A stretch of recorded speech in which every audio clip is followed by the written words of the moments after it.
بسم الله الرحمن الرحيم، والصلاة والسلام على أشرف خلق الله محمد بن عبد الله صلى الله عليه وسلم wa baad. Ndugu mtazamaji na mpenzi wa Qur'ani wa kipindi chako pendwa cha Ijue Qur'ani, tumekutana tena katika kipindi kingine kuhusiana na sifatul huruf, hasa katika ile herufi yetu tuliyoibakisha au iliyokuwa inaendelea bado hatujaikamilisha, herufi lam. Kwa hiyo katika kipindi chako hiki tena, baada ya kile ambacho tumemalizana nacho kuhusiana na kuielezea lam, namna jahri inavyopatikana ilivyo, na tumeonyesha fatha ndiyo jahri, kasra ni jahri pia, na lam na dhamma ni jahri, lakini ile herufi kama herufi yenyewe ina sifatu aljahri ambayo ndio hii tunayoendelea nayo. Kama tulivyogusa kidogo, ukiangalia katika fatha yenyewe ndiyo sauti ndogo huwa inadhihiri, au sauti fupi kama kasra hii, kama dhamma huu. Ndio tukiweka katika herufi ambayo ni consonant au bubu iliyo na sukuni, inaweza ikafunguka ule ububu. Moja kwa moja tuendelee na sifa ya pili, kwani sifa ya kwanza tulishaielezea hiyo ya jahri. Sifa ya pili ni atawassutu.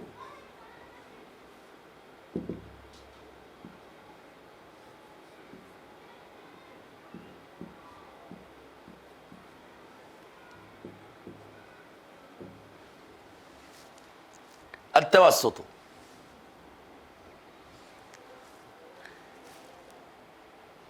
sifa ya tatu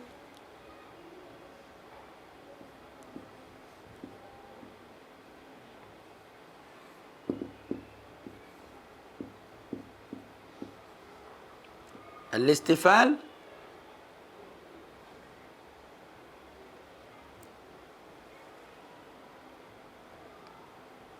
Sifa ya nne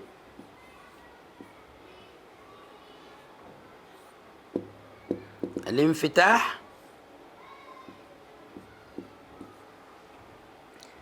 Sifa ya tano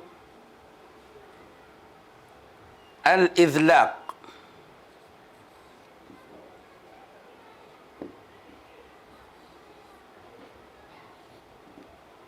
Sifa ya sita al-inhiraf.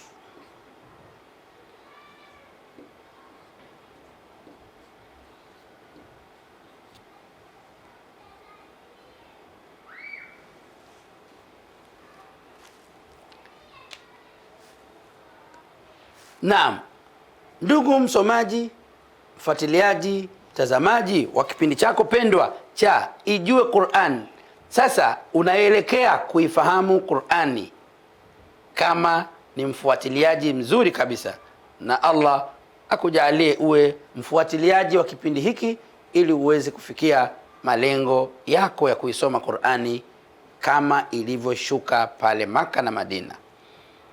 Sifa ya pili atawassutu. Kuzijua hizi sifa ndio sababu kuu mojawapo zinazopelekea kuisoma Qur'ani vizuri, kuitoa herufi katika makhraji yake vizuri. Kinyume chake utaitoa herufi si mahala pake, mwisho wake utaharibu, na ukiharibu maana yake wewe utapata dhambi ikiwa ni makusudi, kwa sababu kuna uharibifu wa makusudi. Wewe unaambiwa ili usome Qur'an lazima ukajifunze, wewe ukasema mimi naweza, niliwahi kujifunza hizi herufi mimi hapana. Hivi unavyosoma unakosea. Hatua ya kwanza uliambiwa hizi kitu fulani kitu fulani, lakini katika kuenda kuzitamka hizi na kuchanganya, hapa kuna vitu unaharibu. Kajifunze kwanza. Wewe ukasema hapana, ndio hivyo hivyo babu yangu alinifundisha au mjomba wangu. Sasa wewe unafanya makusudi ukikosea. Mtu yote anayefanya makusudi, huyo anapokosea Qur'ani tunasema hiyo ni khata'u amdin. Kwa hiyo ni kosa la makusudi, kakusudia akosee. Kwa hiyo huyu kuadhibiwa na Allah itakuwa ni sahihi na wala hajadhulumiwa. Na Mungu hapendi kuadhibu watu, ndio maana akatuambia tuombe toba, tuombe msamaha. Kuomba msamaha maana yake nini?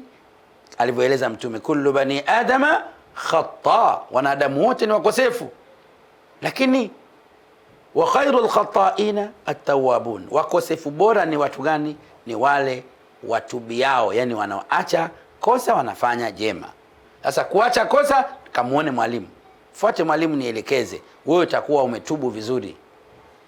Sasa fuatilia kipindi chako uweze kusoma Qur'ani vizuri, ndipo utafuta lile kosa lako ambalo Allah subhanahu wa ta'ala huenda akakuandikia dhambi.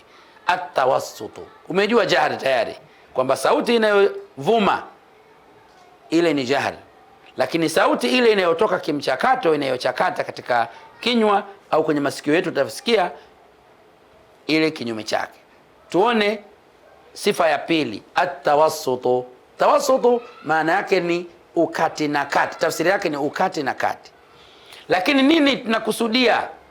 Tafsiri yake nini ki-Qur'ani au katika usomaji wa Qur'ani? At-tawassutu katika Qur'ani tunamaanisha, au katika ilmu tajwid, ahkamu al-Qur'an, inamaanisha wakati herufi tunaitoa sifa yake inakuwa baina ashiddati warrakhawa, ndio maana ya tawassutu. Iko tena, wanachuoni pia wameita hii sifatul bainiyya, bimaana baina arrakhawa washidda.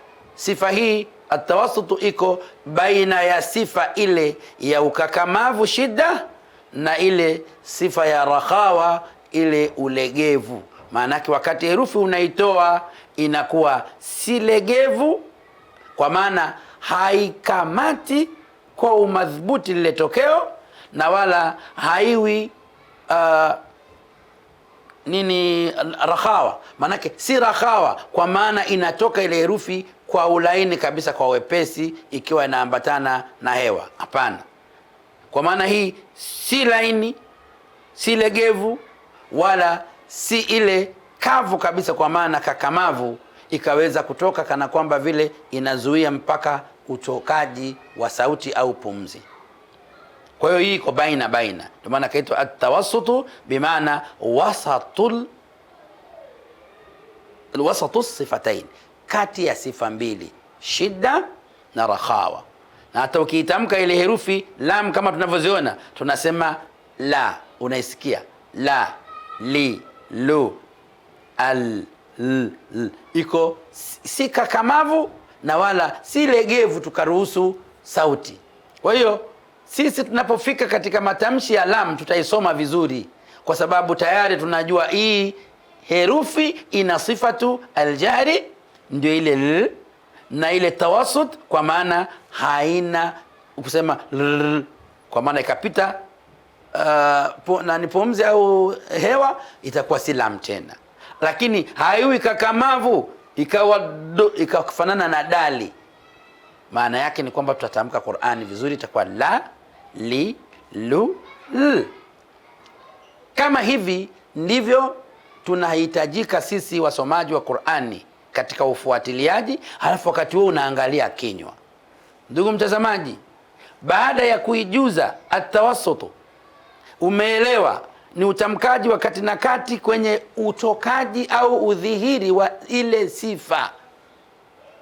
Sasa tuende breki ili tuje tukamilishe sifatul istifali, nayo tuisikilize itakuwaje na ile mfitah na mwishoni. Wafaqana Allahu lima yuhibbuhu wa yardah.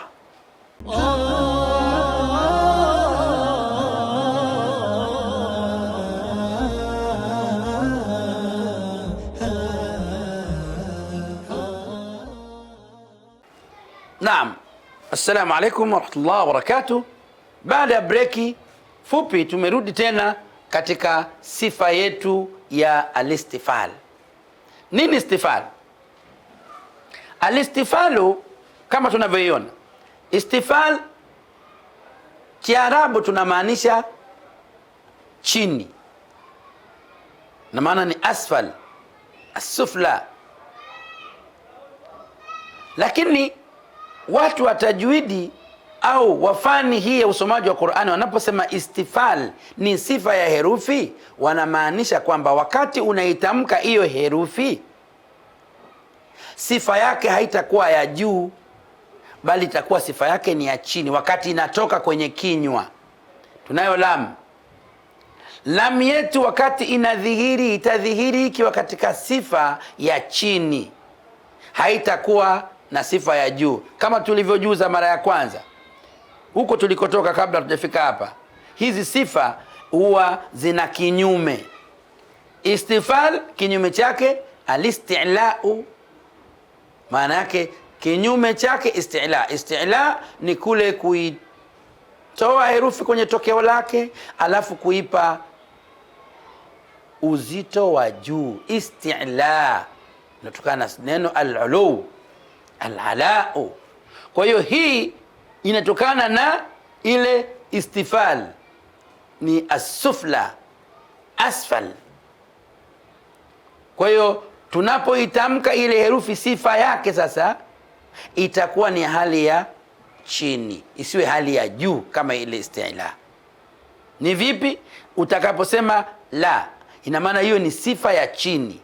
La, li, lu, l. Sifa ya juu ni vipi? La, li, lu, o. Sasa hii haina sifa hiyo. Ukamsikia mtu anasema hivyo akasema alhamdulillah, huyo kashaharibu matamshi, kashaharibu kabisa matamshi yetu ya kikanuni ya Qur'an. Lazima afuate taratibu hizi. Sifa ndo zinamshepu mtu katika matamshi yake, aweze kutamka vizuri Qur'ani.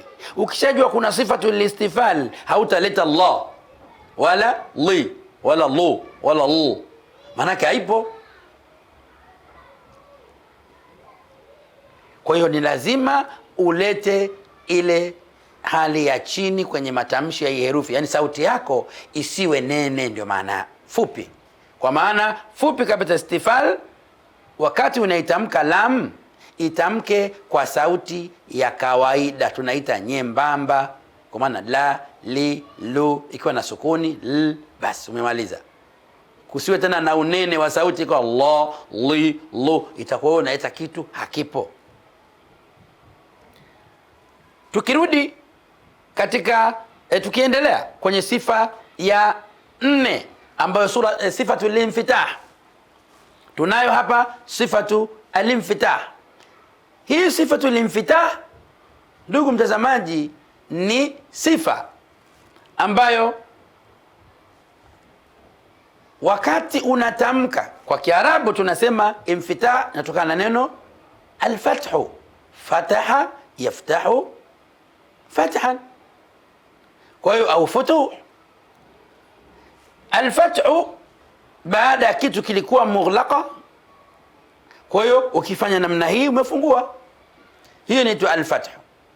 Lakini infitah yenyewe, kwa mfano fatahtu al-baba famfataha. Waarabu wale watu wa nahwu nini wa sarfa wanasema hiyo al-mutawaa, nilifanya kitu fulani kikajifanya kile kitu, au kikafanyika. Nilifungua mlango ukafunguka. Kwa hiyo hapa fatahtu al-fakkaini famfataha. Kwa hiyo ile sifa infitah tunaita hii masdari yake infataha, infitah. Kwa hiyo kuna ufungukaji wa kinywa wakati tunaitamka herufi. Kwa hiyo wewe kama msomaji unapaswa kufuatilia huo mdomo unafungukaje. Ni mdomo unaokusudiwa hapo au ulimi? Kwa sababu kama tulivyosema, kiungo kikuu kinachounganisha matamshi ya herufi ni ulimi, ukiwa unaambatana na mifuniko miwili na hii fakkaini, kwa maana hizi taya mbili, al-lihyatan. Kwa hiyo nini kinachofunguka hapa? Hiyo infitahi tunaiona wapi au tunaihisi wapi?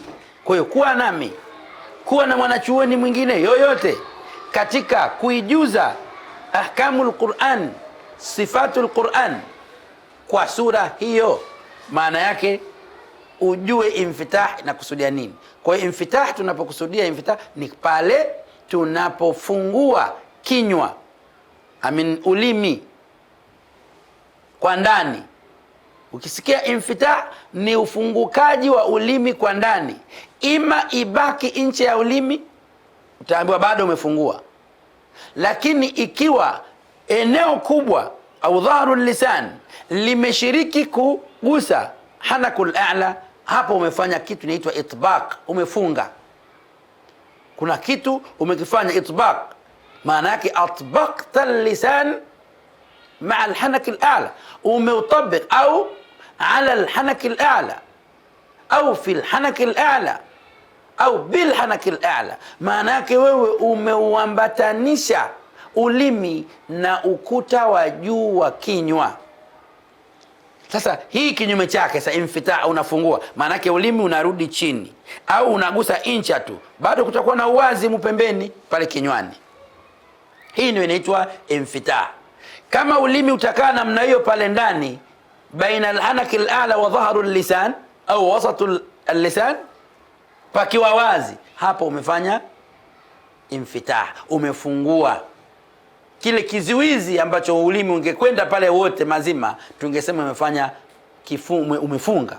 Sasa kitendo cha kufungua au kabakisha nusu, pale umefanya infitah, sifatul infitah imefanya kazi. Ndio hii iliyopo hapa, alimfitah. Inakuwaje kwenye lam?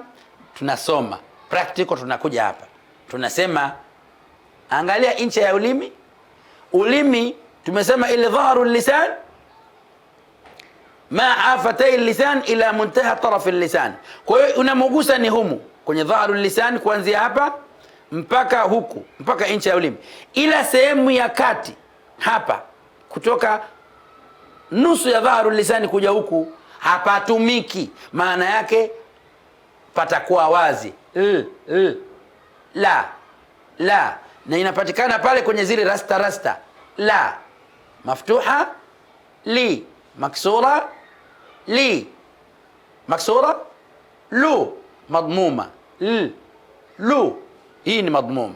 Kwa hiyo ikiwa katika hali ya sukuni ndio tunapoipima hapa tupate hii sifa infitah, tunasemaje? il.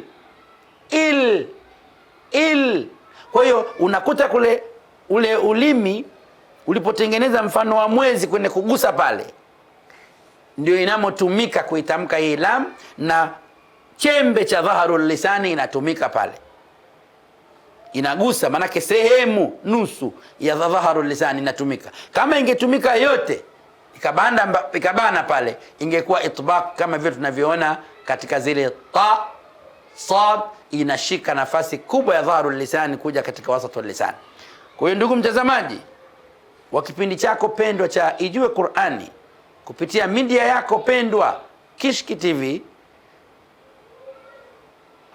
ukiwa mpenzi wa Qur'ani, na kuhusia nafsi yangu, shikamana na Qur'ani, Allah atakuokoa na kukuvusha katika kila jambo. Tutaishia hapa kwa leo katika kipindi chetu hiki katika sifatul infitah. Insha Allah kipindi kijacho tutakuja kukamilisha sifa mbili zilizobaki, Mwenyezi Mungu Subhanahu wa Ta'ala akipenda, kama tunavyosema insha Allah. Wallahu waliyu tawfiq. Wassalamu alaikum wa rahmatullahi wa barakatuh.